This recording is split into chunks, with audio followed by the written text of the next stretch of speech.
নমস্কার, the news counter .এ আপনাদের আরো একবার স্বাগত। আপনাদের সঙ্গে আমি সুমিত চৌধুরী। আপনারা ইতিমধ্যে অনেকে খবর পেয়ে গেছেন, পরিচিত টেলিভিশন নেটওয়ার্ক কলকাতা টিভি, যেটা 2007 সালে যাত্রা শুরু করেছিল, সেটি অবশেষে বন্ধ হয়ে গেছে। কর্তৃপক্ষ কর্মীদের মেসেজ পাঠিয়ে জানিয়ে দিয়েছেন যে আপাতত তাদের অফিসে আসতে হবে না, তাদের প্রজেক্টটা স্থগিত থাকছে। বাস্তব ঘটনা হচ্ছে এই, পোদ্দার কোর্টের যেখানে কলকাতা টিভি চলতো, তার বিদ্যুতের বিল বকেয়া পড়বার জন্য সিএসসি লাইন কেটে দিয়েছে। এই যে ফ্লোর ভাড়া নিয়ে পোদ্দার কোর্টে কলকাতা টিভি চালু ছিল, সেই পোদ্দার কোর্টের মালিক অরুণ পোদ্দারের বক্তব্য, তারও নাকি বহু বহু কোটি টাকা ভাড়া বাবদ বকেয়া পড়ে আছে। তিনিও চাইছেন যে কলকাতা টিভি তার ফ্লোর খালি করে দিক। মুশকিল যেটা হচ্ছে যে এক একটা সংবাদ মাধ্যম যখন বন্ধ হয়, সব থেকে বেশি আতান্তরে পড়েন কর্মী এবং সাধারণ কর্মচারীরা, যারা দিনের পর দিন সম্পাদকীয় নীতি অনুযায়ী, কোম্পানির মালিকের মর্জি অনুযায়ী যে সমস্ত প্রভাবশালী মহলের হয়ে খবর করে এসেছেন, যে শাসক দলের হয়ে তারা দিনরাত গলা ফাটিয়েছেন, প্রয়োজনের মুহূর্তে, সংকটের মুহূর্তে তাদের কারোর টিকি দেখা যায় না, এটা স্বাভাবিক। কলকাতা টিভি যখন শুরু হয়েছিল তখন একটা বিরাট সম্ভাবনা দেখা দিয়েছিল। তার কারণ যেটা, যে 2007 সালে স্টার আনন্দ থেকে বেরিয়ে এসে সুমন চট্টোপাধ্যায়, আনন্দবাজারের প্রথিতযশা সাংবাদিক, যিনিও পরে পচা শামুককে পা কেটে কেলেঙ্কারিতে জড়িয়ে জেল খাটতে গিয়েছেন, কিন্তু তার সাংবাদিক প্রতিভা, তার মেধা, তার মনন অনস্বীকার্য ছিল। আনন্দবাজার কর্তৃপক্ষের সঙ্গে তার বিরোধ চলছিল। বিরোধের প্রেক্ষিতে তিনি প্রথমে অপসারিত হন আনন্দবাজার পত্রিকা থেকে। তাকে স্টার আনন্দ, তখন স্টার গ্রুপ এবং এবিপি আনন্দ মিলে যে টিভি চ্যানেল করেছিল, পরে সেখান থেকে স্টার তার ইকুইটি ট্রান্সফার করে বেরিয়ে যায়, এখন শুধু এবিপি আনন্দ। তার দায়িত্ব নিয়েছিলেন সুমন চট্টোপাধ্যায়। সঙ্গে ছিলেন আর একজন খুব পরিচিত মুখ, অপর্ণা সেন। ফান্ড যারা দিয়েছিল তারা হচ্ছে জেনেটিক্স গ্রুপ। এই জেনেটিক্স গ্রুপের দুজন, শান্তনু এবং তথাগত, তারা আমার পিসি বলে মূলত একটা কম্পিউটার কোম্পানি প্রথম শুরু করেছিল।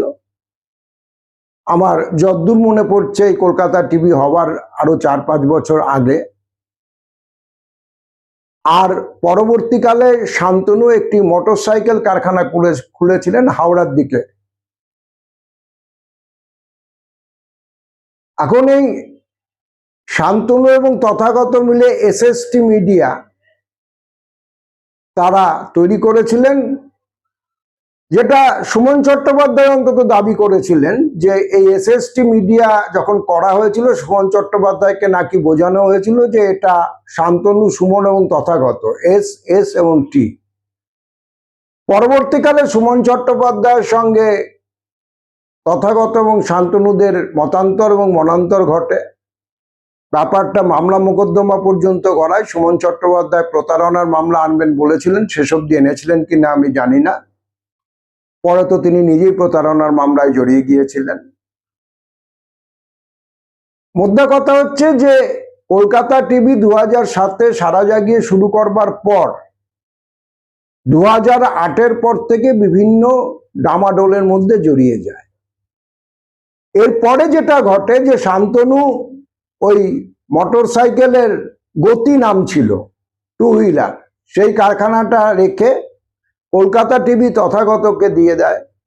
শান্তনু নিজে একটা আলাদা চ্যানেল করেছিলেন, তার চ্যানেলের নাম ছিল চ্যানেল 10, যে চ্যানেল 10 পরে বিখ্যাত হয়েছিল তৃণমূলের কুণাল ঘোষের এক ফোনে 1 লাখ প্রোগ্রাম করে, যেখানে মমতা ব্যানার্জি নিজে অ্যাপিয়ার করেছিলেন শোতে।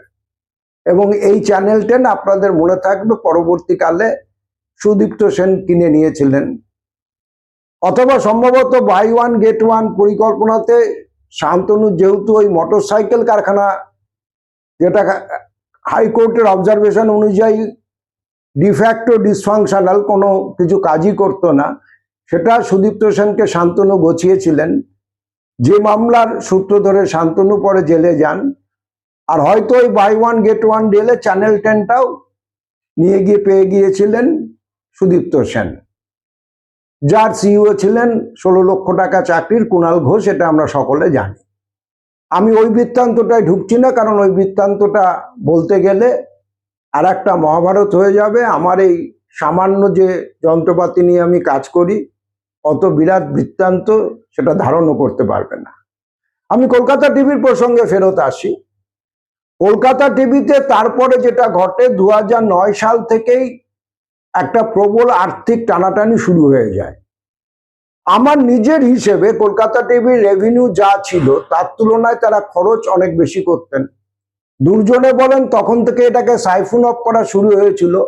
সাইফুন অফ যদি নাও হয়ে থাকে, টাকা বিভিন্ন অকাজে এবং অকামের কাজে খরচ করা শুরু হয়েছিল। পরিণতিতে যেটা দাঁড়ায়, 2009 আগে থেকেই কর্মচারীদের মাইনে বাকি পড়তে শুরু করে। আমি বারবার বলেছি যে মালিকদের কোথাও কিছু হয় না, তারাও দিব্যি বহাল তবিয়তে থাকেন। তথাগত যেমন এখন দিব্যি ব্যবসা করছেন, সেটা করুন, কিন্তু সমস্যা যেটা হয় যে কর্মীরা আতান্তরে পড়ে। 2009 লোকসভা নির্বাচনের যেদিন ফলাফল বেরোচ্ছে, অভুক্ত দিনের পর দিন বেতন মাইনে না পাওয়া কর্মচারীরা কার্যত কয়েকজন জড়ো হয়ে নিজেদের গরজে সেদিন কলকাতা টিভি সম্প্রচার চালু রেখেছিলেন। এরকম একটা অবস্থায় যেটা দাঁড়ালো, TV9 বলে যে গোষ্ঠী, যেটা নতুন করে এখন চ্যানেল খুলেছে আপনারা জানেন, তারা কলকাতা টিভির মালিকানাটা কিনে নিয়েছিল 84% শেয়ার। প্রথমে ওরা 51% কিনেছিল, তারপরে লটে লটে তারা 84% of the equity hold stock holder হয়ে যায়। 14% ছিল হচ্ছে তথাগতর হাতে। মুশকিল হলো যে কলকাতা টিভির পাওনাদার এত বেশি হয়ে দাঁড়ালো। আমি কোর্টের যা হিসেব দেখছিলাম, অফিসিয়াল ক্রেডিটার্স, ভেন্ডার, মাইনে পত্র, পিএ, পিএসআই সব মিলিয়ে প্রায় 80-84 কোটি টাকার পাওনা। TV9 সেই মুহূর্তে শেষ পর্যন্ত ওই ক্রুশিয়াল জাংচারে ব্যাক আউট করে যায়, কারণ শ্রমিক কর্মচারীদের সামনে একটা আশার আলা ছিল যে TV9 আসছে, তারা এই কলকাতা টিভিটাকে পুনরুজ্জীবন দেবে। কিন্তু TV9 কর্তৃপক্ষ গোটা পরিস্থিতি দেখে আমার মনে হয় তাদের বাণিজ্যিক বিবেচনায় তারা এই বিপুল লায়াবিলিটি দায়ভার নিতে রাজি হননি। তারা চলে যান, এবং কেউ কেউ বলেন যে তথাগত নাকি তার হাতের শেয়ারটা ছাড়তে রাজি হচ্ছিলেন না, সেটা নিয়েও একটা ডিসপিউট ছিল।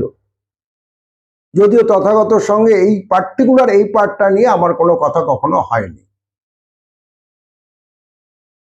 এখন যখন কর্মচারীরা দেখলো কোনো উপায় নেই, রাজনৈতিক বাতাবরণ থেকে তারা বুঝতে পারছিলেন যে বামফ্রন্ট সরকার হয়তো চলে যেতে পারে,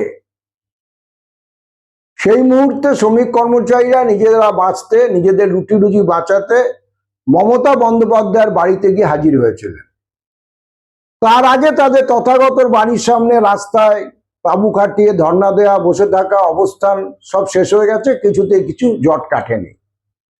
মমতা ব্যানার্জি শোভন চট্টোপাধ্যায়কে, মানে জল শোভন দেবনন, তাকে দায়িত্ব দেন যে যদি এইটা কিছু করা যায়, কোনোভাবে যদি কলকাতা টিভিটা চালানো যায়। এবং মমতা বন্দ্যোপাধ্যায় তখন বুঝতে পারছিলেন যে সম্ভবত তৃণমূল কংগ্রেস ক্ষমতায় আসতে চলছে, কারণ নন্দীগ্রাম সিঙ্গুরের লড়াই তুঙ্গে, লোকসভা নির্বাচনের প্রবণতা থেকে পরিষ্কার যে 200-র কাছাকাছি আসনে তৃণমূল কংগ্রেস এবং কংগ্রেসের জোট এবং এসইউসি জোট এগিয়ে রয়েছে।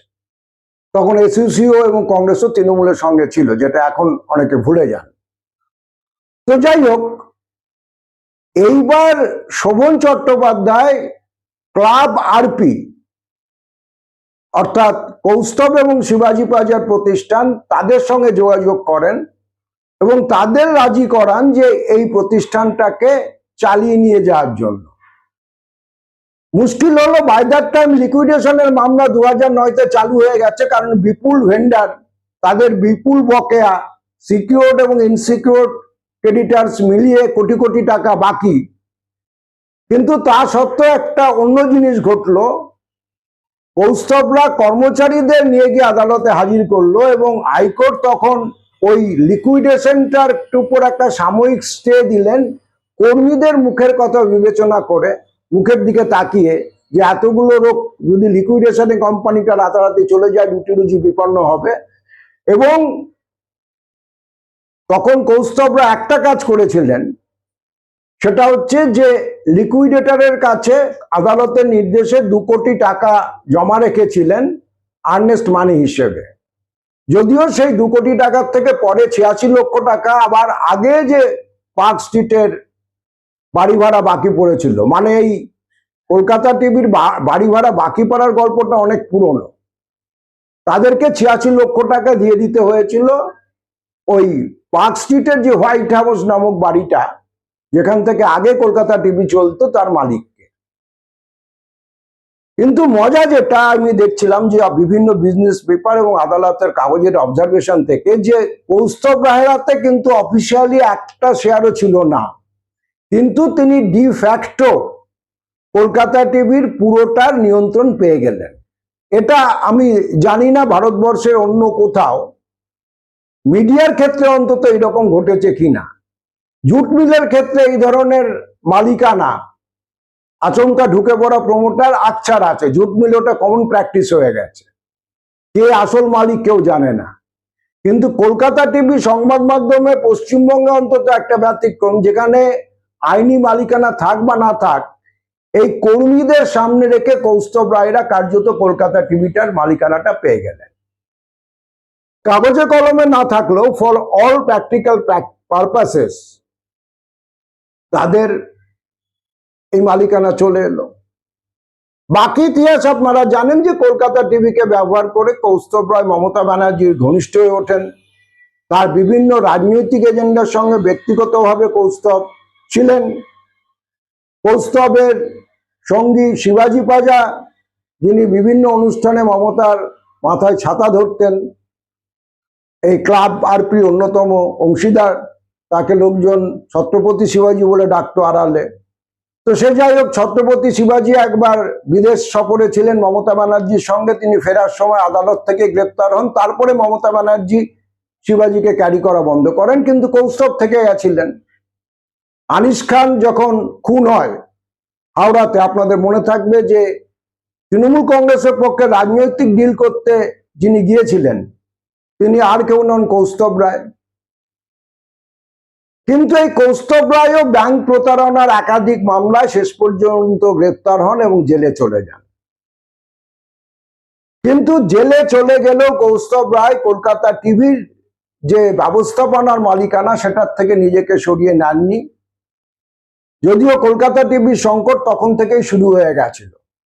এখন এই যে বিপুল পরিমাণ টাকা প্রতারণা, এর সঙ্গে কলকাতা টিভির আদৌ কোনো যোগ ছিল কিনা, আমি যতদূর জানি যে টাকাটা ইন কোশ্চেন, যেটা প্রতারণার অভিযোগ কয়েকটা ব্যাংকে জড়িয়ে, সেগুলো অনেক পুরনো ঘটনা। তা সত্ত্বেও যেটা দাঁড়ালো, যে কলকাতা টিভি নতুন করে আর্থিক অনিশ্চয়তার মধ্যে জড়াতে শুরু করলো, বিভিন্ন ভেন্ডারদের টাকা নতুন করে বাকি পড়তে শুরু করলো, বাড়ি ভাড়া আগের থেকে বাকি পড়ছিল। এবং এই রাজনৈতিক সাম্প্রতিক বিপর্যয়, তখন বাড়িওয়ালা থেকে সিএসসি একযোগে ঝাঁপিয়ে পড়লো কলকাতা টিভির উপর, কারণ কলকাতা টিভি তৃণমূল কংগ্রেসের মুখপাত্র এটা হিসেবে ব্র্যান্ডেড হয়ে গেছিল বাই কার্টিসি কৌস্তব। এবং কৌস্তবেরও সেটা উপায় ছিল না, কারণ কৌস্তবকে এন্ট্রিটা দিয়েছিল কলকাতা টিভিতে শোভন চট্টোপাধ্যায়। এবং যেদিন কলকাতা টিভি কার্যত পজিশন নেয় হচ্ছে কৌস্তবরা, সেদিন শোভন চট্টোপাধ্যায়ের বাহিনী, রাজীব দেবের বাহিনী তারা প্রত্যেকে উপস্থিত ছিলেন। কিছু কর্মী তারা ব্যক্তিগতভাবে আমার পরিচিত, যারা কৌস্তবদের শর্তে কলকাতা টিভি মেনে নিতে রাজি ছিলেন না, কারণ তখনও কর্মী আন্দোলনরাই পুরোভাগে ছিল। এবং আমি আপনাদের বললাম যে কর্মীদেরকে সামনে রেখেই কার্যত কৌস্তব রায়রা এই টিভিটা চালানোর আইনি অনুমতিটা অন্তত পেয়েছিল। কিন্তু যেটা ওই বিশাল বাহিনীর বিরুদ্ধে কর্মীদের দাঁড়ানোর কোনো জায়গা ছিল না। মুষ্টিমেয় কিছু কর্মী তারা বিরোধিতা করেছিলেন, তাদেরকে অলমোস্ট ঘাড় ধাক্কা দিয়ে বার করে দেওয়া হয় এবং কলকাতা টিভি দখলে চলে গিয়েছিল।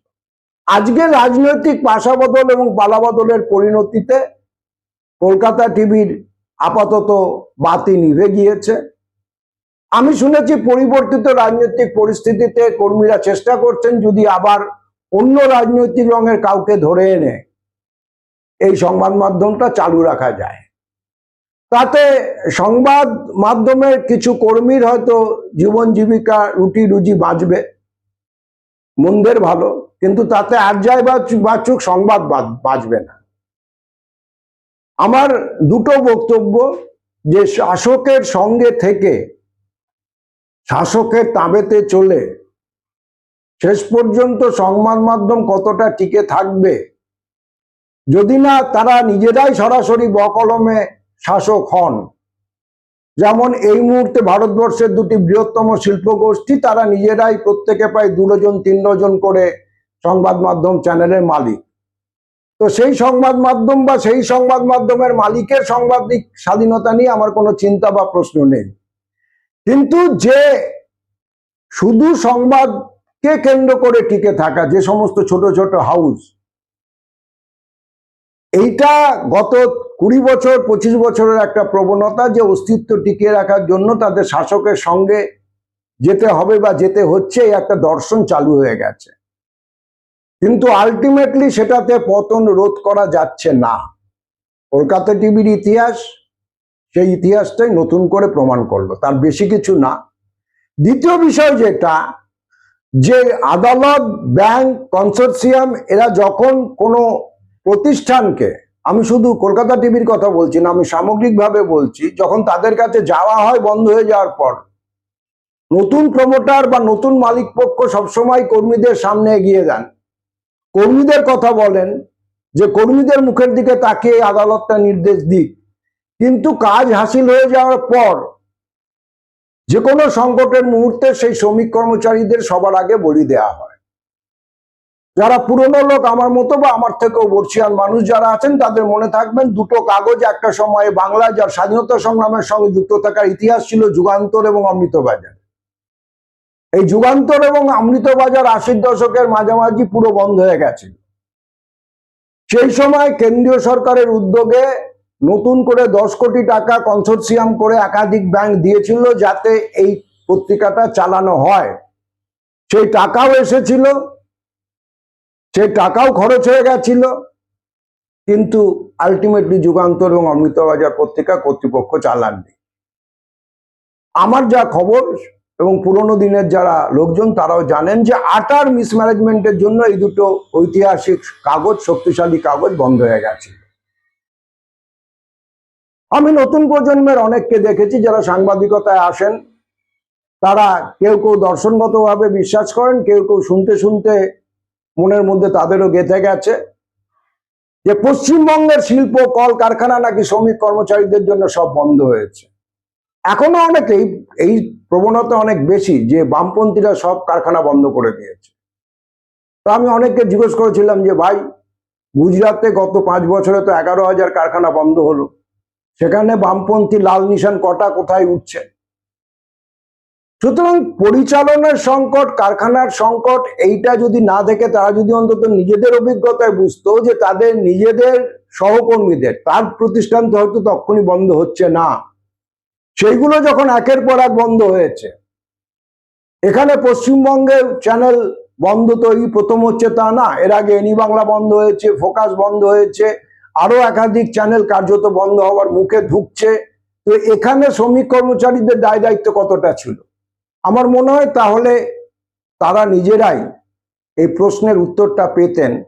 আর যদি আরো একটু পিছিয়ে ভাবতেন তাহলে বুঝতে পারতেন যে ক্রাইসিসের মুহূর্তে পুঁজি বা প্রতিষ্ঠানের মালিকরা যখন রাষ্ট্রের বিভিন্ন প্রতিষ্ঠানের দরজায় গিয়েছেন, তারা শ্রমিক কর্মচারীদের সামনে এগিয়ে দিয়েছেন। কলকাতা টিভিতেও যেদিনকে কৌস্তব রায়রা ওই ইন্টারিম অর্ডারটার জন্য গিয়েছিল লিকুইডেশন ঠেকানোর জন্য, সেদিন বাচ্চা বাচ্চা ছেলে মেয়েদের হাইকোর্টের এজলাসে হাজির করা হয়েছিল যে হুজুর দেখুন এদের জীবন জীবিকা পরিবার বিপন্ন। কিন্তু শেষ পর্যন্ত সংকটের প্রথম ক্যাজুয়ালিটি কারা হচ্ছেন? আমি সাংবাদিকতা চতুর্থ স্তম্ভ, মালিকদের বিভিন্ন রাজনীতি, শাসকের সঙ্গে থাকা বা না থাকা, এই বিস্তারিত প্রসঙ্গে কলকাতা টিভির উপরের এই প্রতিবেদনে আমি ঢুকছি না, সেটা অনেক বিশদ অন্য প্রসঙ্গ। যদি সময় সুযোগ অ্যালাউ করে এবং আপনাদের শোনার মতো ধৈর্য থাকে, আমরা হয়তো পরে সেটা নিয়ে কথা বলবো। আপাতত দ্য নিউজ কাউন্টার.es এই পর্যন্ত। আমার যারা দর্শক বন্ধু আছেন, আপনারা আপনাদের মতামত খোলা মনে খোলা চোখে জানাতে পারেন, আমাদের কমেন্ট বক্স খোলা থাকে। আমার যে সাংবাদিক বন্ধুরা আছেন, আমি যে সবটা ঠিক বললাম সেটা নাও হতে পারে, তারাও যদি আমার এই বক্তব্য শোনেন, তাদের মতামত নিশ্চয়ই জানাতে পারেন। দেখা হবে পরবর্তী এপিসোডে। সকলে খুব ভালো থাকবেন।